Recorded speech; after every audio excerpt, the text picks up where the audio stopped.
standing, but you speak to your people.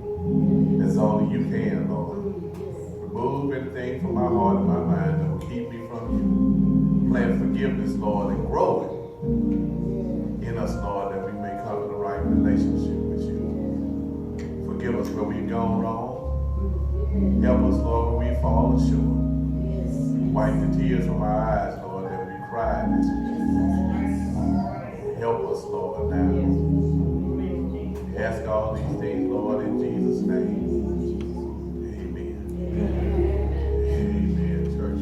Turn with me to Luke's Gospel, chapter 22, verse 31 through 32. I don't know about you, but I feel like a change is on the way. I feel like a change. Luke chapter 22, verse 31 through 32 this morning.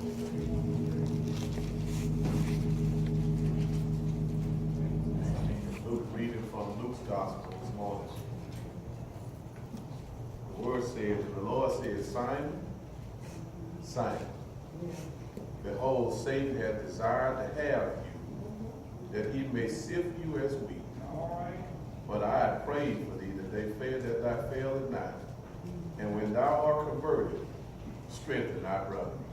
You may be seated this morning in the presence of the Lord. I feel like maybe I'm the only one that the devil is messing with this week. I feel like I'm the only one that the devil had an attack on this week. I feel like I'm the only one that the devil has troubled this week. I may have to have the deacon take me outside the door and pray over me this morning because I feel like the devil has launched an all-out attack this morning.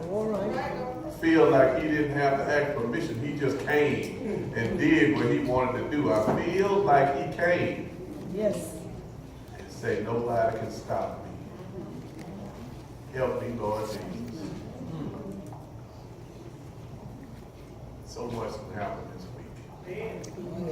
You ever feel like the tank is kind of half full? Feel like it's almost depleted? You know what I feel this moment. But the Lord is good. Just that brief statement, he said, I'm going to light a match in you. It's time for you not to stir up that gift you say you got. Look here this morning, our theme this morning, don't let your situation get the best of you. All right. Don't let your situation get the best of you. Am I the only one in here who's gone through troubles this week or gone through troubles in any time and feel like, you know what, I'm not going to win from it. This situation is getting the best of me. Am I the only one in here that had to face a trial this morning? We can look around for your help from people and nobody was there to be able to tell you that everything going to be all right. Am I the only one in here this morning that understands that trouble don't last always, but when the trouble comes, it kind of parks and it stays just a little while. And sometimes you got to go to the Lord and say, Lord, I know I didn't do anything to deserve this, but it's killing me right now. Is there anybody here but me that can say, Lord, I'm hurting just a little bit this morning? Is there anybody that can say, Lord, if I ain't never needed you before in my life, I need you right now? If the children of God understand what I'm saying, you just stand on your feet and say, Lord, it's me I'm talking about. It ain't the pastor, it ain't the deacon, it's me that's going through something right now. I don't know if I'm going to make it through it.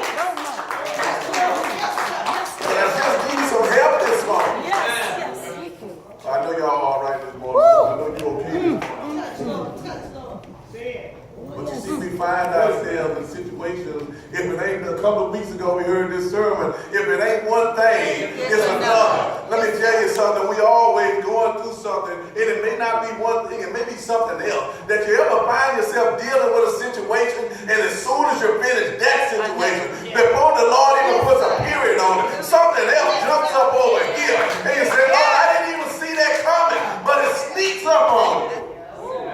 And the devil come in and throw a sneak attack on you. And he throws something in there and you say, Lord, where did this come from? I went to the doctor, it was a headache I had. But now you're telling me something else wrong. I went up home this morning and it was happening. And then I get home and it's all hell breaking loose in my house.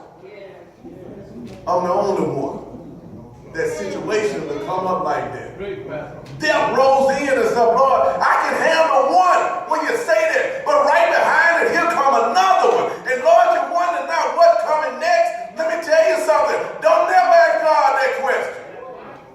Because before I could get the word out of my mouth good, here's the family calling and saying there's a nephew going to the hospital. He got to be taken to the emergency room. Don't ask God what's coming next.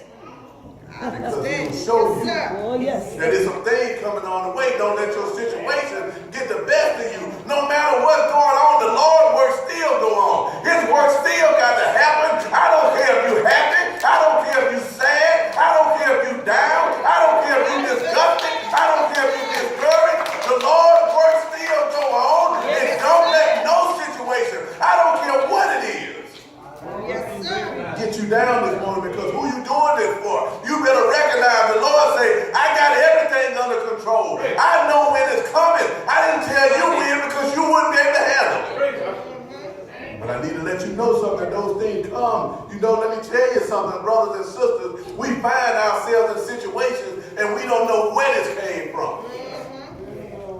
You see, your situation may be one thing and mine may be another one, but we're dealing with all kinds of things that people tell you about, that you see on TV and you read about, you see on soap operas, and all of a sudden, it knocks right at your front door.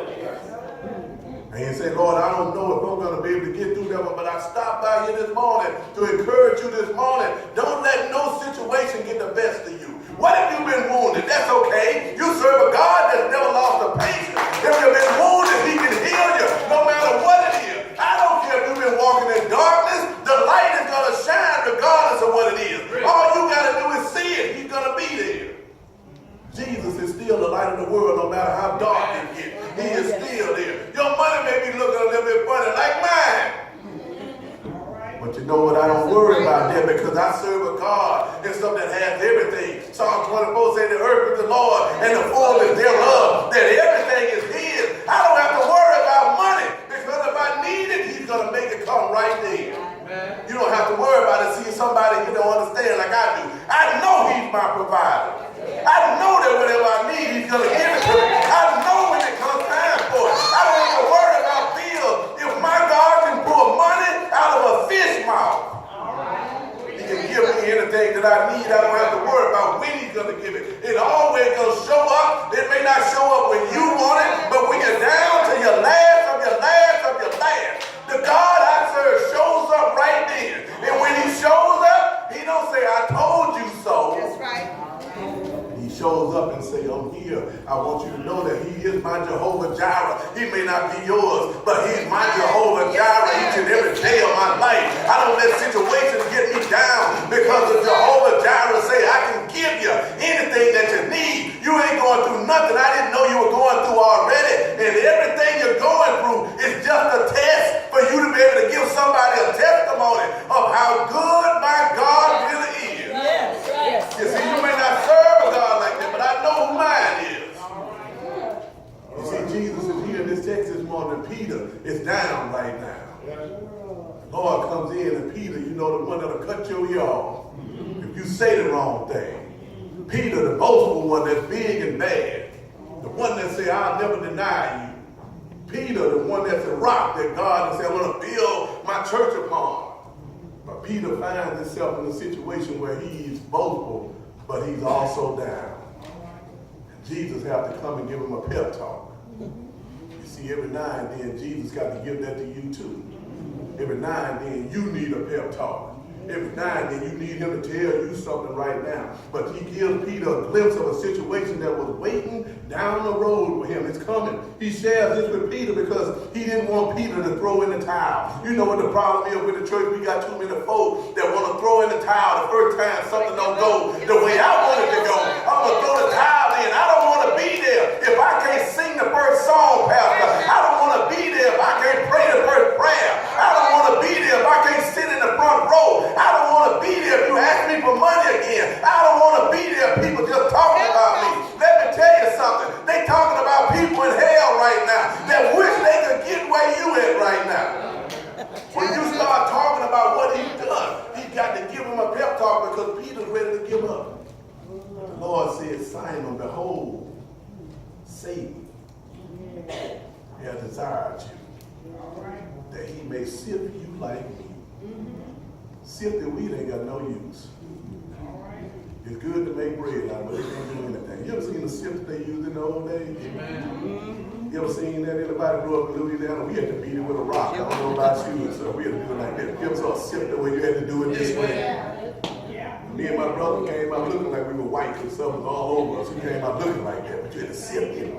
To be able to do that, he's telling them that I got to sift you, but you know what? Jesus said, you know what? I prayed for you. Somebody here this morning didn't ask Jesus to pray for them. You see, because when Jesus prayed for you, I don't care what Satan tries to do. When Jesus prays, it's over. You can't do anything. He said that I pray that you fail not. But when your brother, when you converted, and your brother fall, you go and pick them up.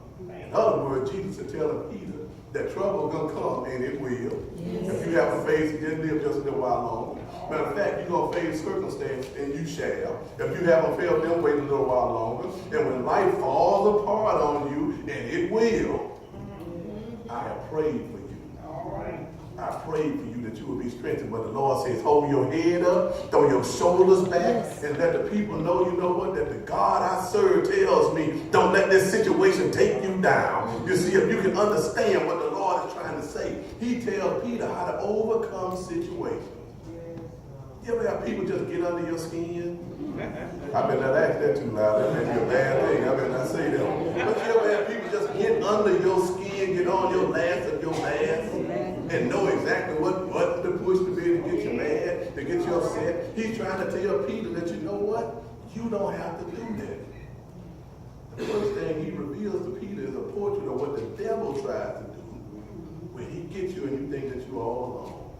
You see, it's hard to get hit by a train when you know it's coming. It's hard for that to happen.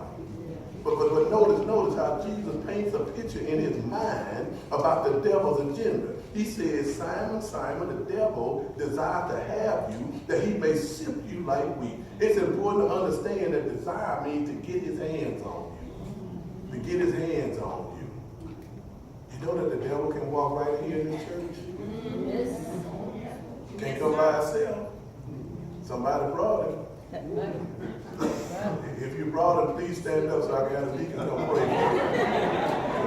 I'm not going there. Let them pray for you because something's going on there. He said, you know what, in plural, he tells him, Peter, you know what, Satan wants to get his hands on you so bad. He wants to expose all your faults and failures and your sins and your weakness. And why? Because I don't want you to be a testimony to nobody else. I don't want you to be able to tell anybody else that I did this for you. In other words, he wants to shatter your life. You've ever seen a person that's really broken down? I mean really broken down. It's some people in here right now broken down. It's some people in here right now that's good at masking things that is broke down to the core. It's some people shattered worse than glass sitting right in here right now. You can smile, you can laugh, but you know what? It's just like the people say, you can put lipstick on a pig, but you can't cover it up. It's going to be there. It's going to show. No matter what it is, it's going to come out. You see, there's somebody here right now, life is shattered like that. You need to understand that I serve a God who deals with putting broken pieces back together. It's not a Humpty Dumpty story I'm talking about. I'm talking about the Son of Man who knows me better than anybody. That when I'm broken into pieces, I'm the master builder. I can put anything back together. That's why we shouldn't tell people that there ain't no count like they told me when I was growing up. And when people used to tell you that your dad wasn't no count, you ain't going to be no count neither. But thanks be to God that he looks way down the line and say, I can use that no count person to be able to go and give a sermon, to be able to bring 3,000 souls to the Lord right there.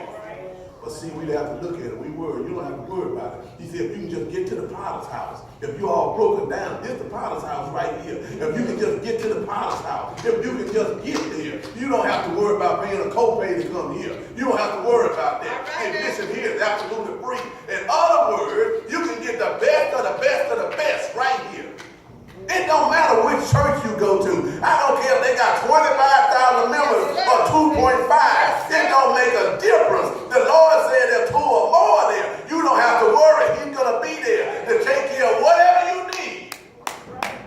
And if you look at it, if you can just get down to the potter's house, the Lord is right there. Why? Because the Lord handles your situation each and every day. I hear people tell me, Lord, you know what, Deacon Smith, I can't make it another day. I can't make it another day, Pastor. I just can't make it another day.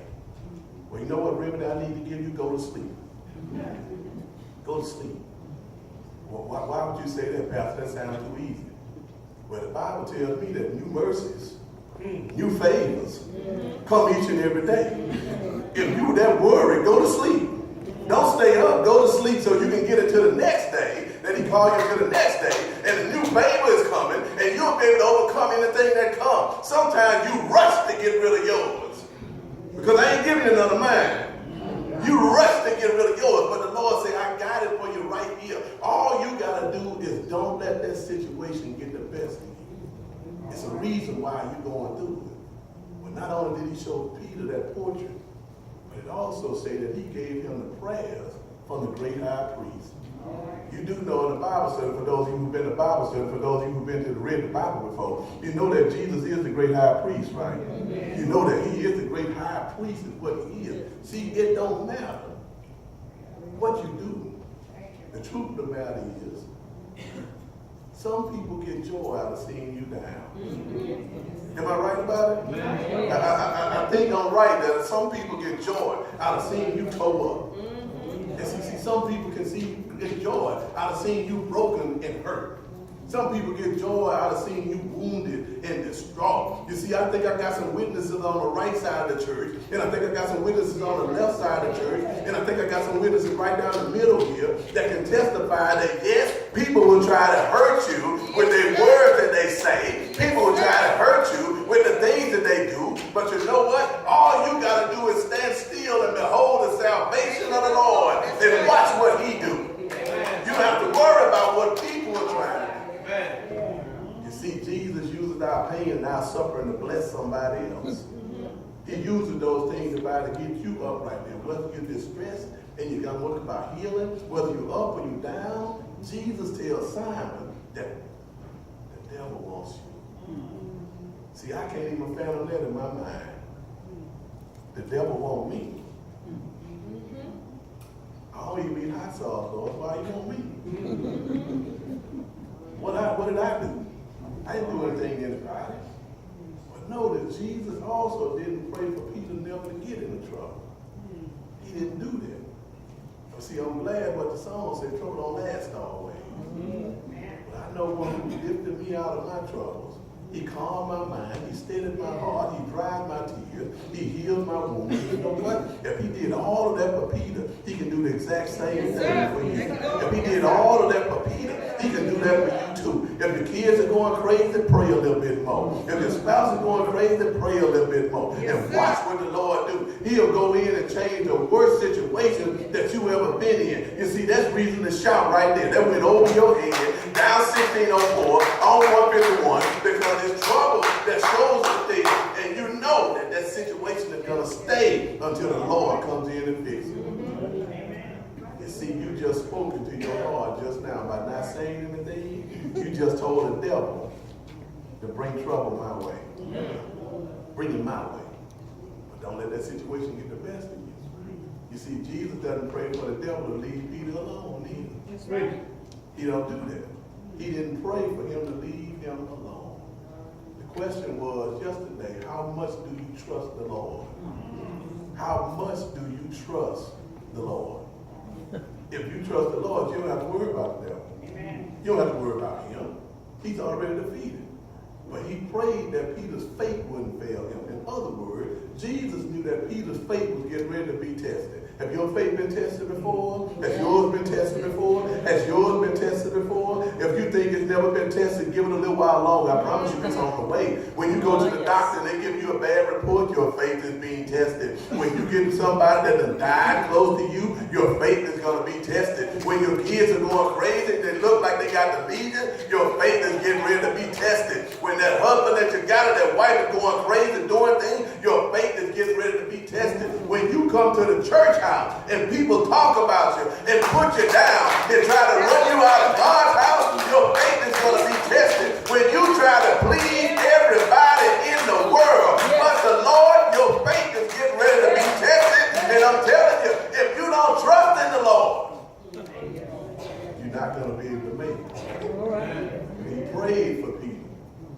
praying for you that when the dust settles, when the raindrops of trouble stop falling, because it's going to rain down trouble on you, when the floodgates of trials and tribulations open up and the storms of life come in, yes, then you better pray that you're in the Lord's hands.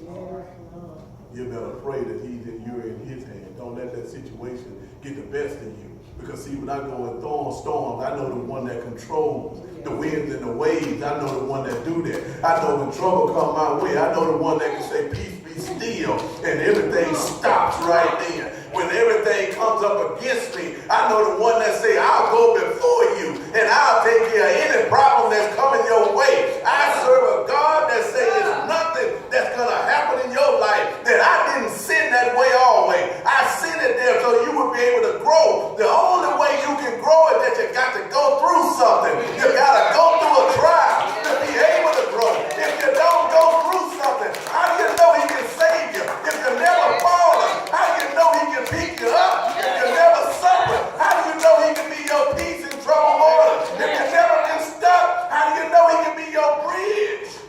All right. Yes, see, when the floodgates come, and they come all the way over. Yes. See, you got to put your hands up and say, Lord, I've gone as far as I can with it. This situation will beat me down, Lord. I don't know how far I'm going to be able to go with this thing. But not only did he give a net, but he told him that, say, Peter, it's a purpose for the pain you're going through. It's a purpose for it. You see, in the midst of tests, and in the midst of trials, and in the midst of tribulations of life, we tend to ask the Lord like the gospel songs say, Lord, why so much pain? And the Lord said, didn't you see me on the cross? You think I was having a holiday up there? You want to ask me how there's so much pain? He's going to let you know it's a reason. You see, Sister Betty Wright told you a long time ago, no pain, no gain. I know somebody never heard that song before, right? I'm the only one in there and stuff on it. Get some holy water in the back of the church right there. For everybody that don't know anything about it, that came here, holy, holy, holy. It's some holy water back there for you. But no pain, no gain is for real. If you don't go through something, you'll never learn not to do that again. When Mama told you don't pick up that skillet, and you picked it up anyway. No pain, no gain. You can't get around it. You see, we want to experience that gain in the morning. But you know what? Weeping may endure for a night, but joy comes in the morning. There's much stuff that has happened this week.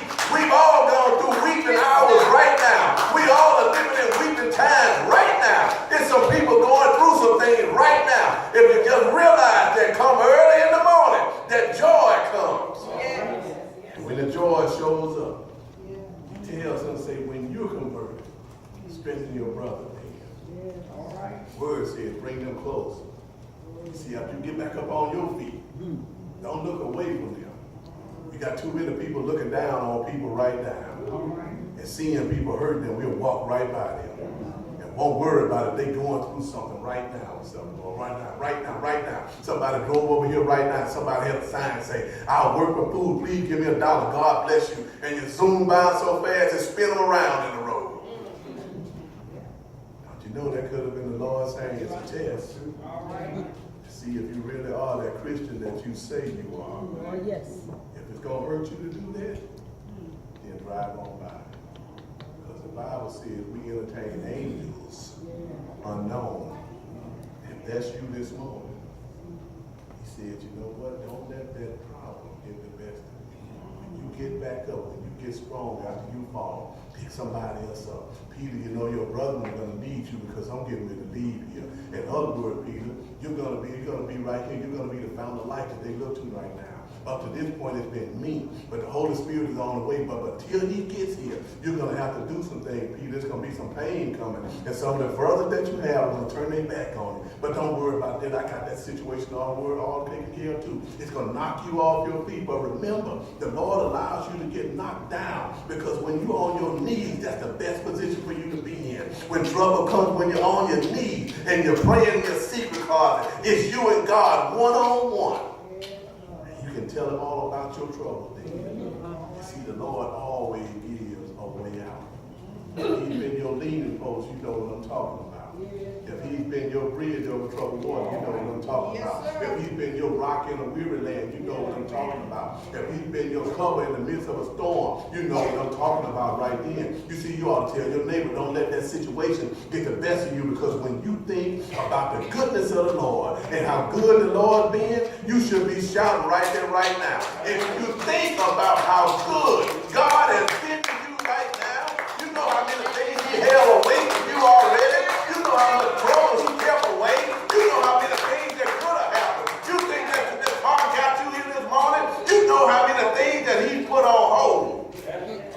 Just so you could be here right now. You realize that he's been your doctor in your sick room. Some people are still sick right now, and he's been your doctor in the sick room. And even when people came in the church and talked about you, he was your lawyer right here in the church house. You didn't have to worry about that. Don't let that situation get you down. Because the Lord saying you don't have to worry about it because I'm on your side. Yes. He told you, say, I will never leave you or forsake you. I will never leave you or forsake you. I went to Calvary just for you. I went to Calvary because I saw the trouble you would have on 2 June 2019. I went to the cross because you couldn't go there and take the pain yourself.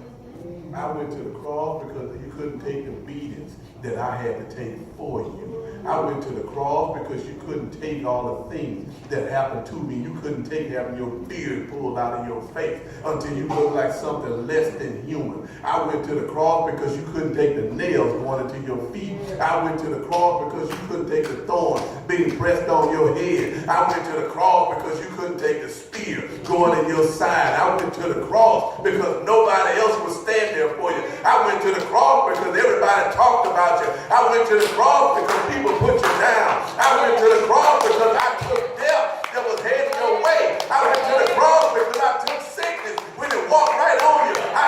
Went to the cross when the grave was calling out your name. I went to the cross when Satan wanted to get you and sift you like wheat. I went to the cross when nobody else prayed for you. I went to the cross when mama stopped praying. I went to the cross when daddy stopped praying. I went to the cross when everybody said that you were going to be no good. I went to the cross because I loved you. Yes. Just that much. Yes.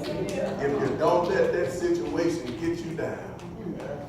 You see, I know one that has power that can do anything that you need. I know one that got wonder-working power. I know one that got restorative power. I know one that got an unlimited amount of blessings that you need when you call on it. I know one that got forgiveness for anything that you've done then, now, and in the future. I know the one that forgives things that nobody else will. I know one that sticks closer than a brother. I know one that be the mother to the mother